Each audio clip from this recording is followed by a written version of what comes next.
potty training. Even though my kid still craps in his pants, we are confident that these tips will work for you. Okay, you guys, so our kids have been potty trained for about a year now. We say potty trained loosely because they still wear diapers and pull-ups to bed, but whatever.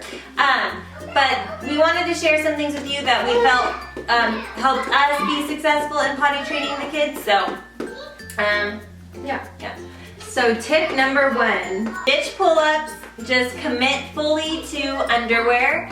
That's what our pediatrician recommended that we do, and I didn't listen to her and I tried pull-ups and that failed. Yeah, if you feel like your child is ready to be potty trained, just hit it head on, go full force, straight to underwear. Don't even mess around with pull-ups or anything. Buy some character underwears, right. 18 packs of them, because they're gonna have 1,000 accidents a day in the beginning, but just stick with it. And especially, I know it's daunting when you try to go out anywhere. I mean, even when I would go to Chris's house, I would be like freaked out and I would put a pull-up on him, and I feel like that just prolonged the process. It does. It wasn't until I really just said like, okay, we're done with diapers, I'm just gonna put him in underwear, that he actually really got it. Right, I completely agree, yeah. And if you time it right, going out in public isn't as scary as you would think when they wear your underwear. Just stay on them. Don't expect them to tell you if they have to go. Just stay on them. You know, when you get places, just go, and don't even worry about pull-ups at all. Our second tip would be to make sure that they are getting some sort of reward and praise, you know, whatever you feel comfortable with, but sticker charts work well for both of us. The thing that I feel like for that young of an age is that they need to see some sort of reward quickly. If you're gonna do a sticker chart, in my opinion, I feel like maybe, okay, after 3 times going potty and 3 stickers, they get a small candy. And then maybe after 5, they get another prize. You know, just so they're seeing that going potty is actually getting them somewhere other than a sticker. Because stickers to Brielle themselves don't mean much because she plays with them all the time. She's like, I want candy or a toy or something. Yes, what I did was I had gone to the Dollar Tree and got like a bin, and I filled it with like toys and bouncy balls and bubbles and just all kinds of stuff. There was candy in there too. And yeah, every time he went like 3 or I think it was 3 times, then he got to get a prize from the big box of stuff. So I think that helped him. Right, definitely. Yeah, and you don't have to give them candy every time if you don't feel comfortable with that, but they need something because it's a big deal to them. It's been, I mean, 2 years or whatever of just not even thinking about it, and it's hard to go, you know, it's hard to remember that and do it. So they need some sort of praise, we think, or reward. Yes. So tip number 3, we highly recommend that you invest in both a potty seat that goes on your adult toilet and also a little portable potty chair for them. Just because you don't know what they're going to respond well to. Brielle liked the... Yeah, she liked the big potty more. And with the stool and stuff, I think she just felt... She's all about feeling big.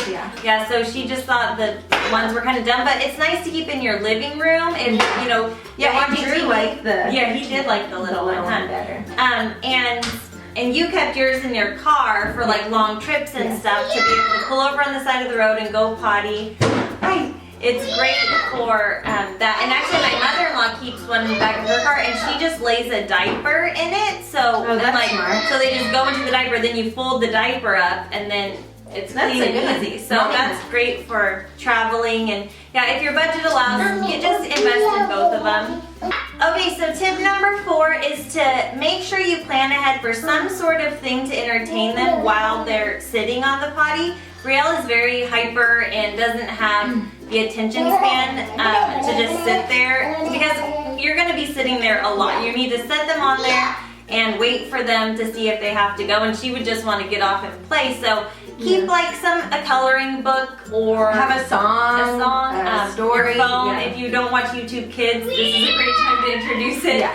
Just something so that they can sit there and get the feeling of sitting there, and because it's hard, especially when they have to poop. It's like scary and they know they have to, but just something to keep them sitting on the toilet. Yes. And tip number 5, our final tip, we believe it is the most important tip. Yes. And that is just to let your child go at their own pace. We know that it's frustrating and that it's something that we want it to happen right away. And it's so irritating when you think that you finally got it and then you go to the grocery store and they pee in the shopping cart, and we've been there and we know how frustrating that is, and it's easy to get mad and get angry and get upset and feel down and defeated, but they will eventually get it. Yes. And it's not going to help them any if you're stressed out, if you're forcing them. You can't force a kid to go pee on the toilet. Just like you can't force them to sleep. You can't force them to do anything. It has to be in their time. They're going to have regressions. When Isley was born, Brielle started pooping. And, I mean, it's whatever.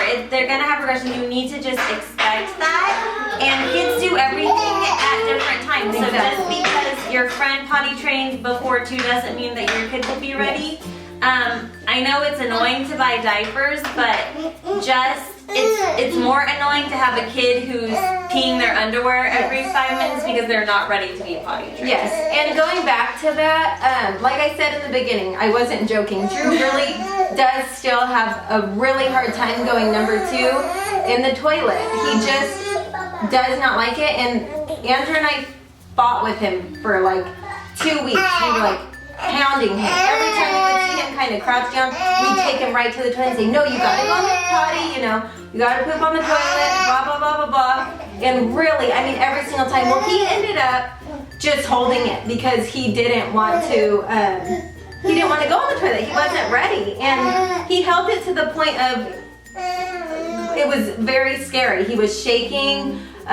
He was sweating. He was crying. It was the worst thing to see him going through that because he was scared because we had like scared him into holding it so long that it was just a nightmare.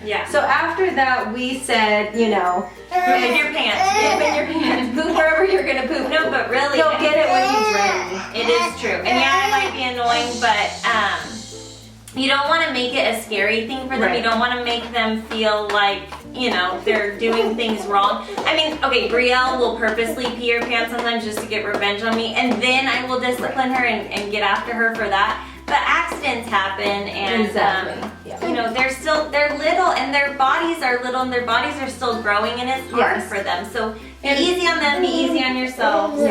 So we hope that these tips helped you guys. Let us know in the comments any tips you have, because we're gonna have to do it again, and maybe what we did won't work for these guys. So who knows? But we wish you good luck and stay with it, and you guys are doing great. And happy pooping. We'll see you guys next time. Bye. Where are our kids? Probably pissing their pants outside. Seriously.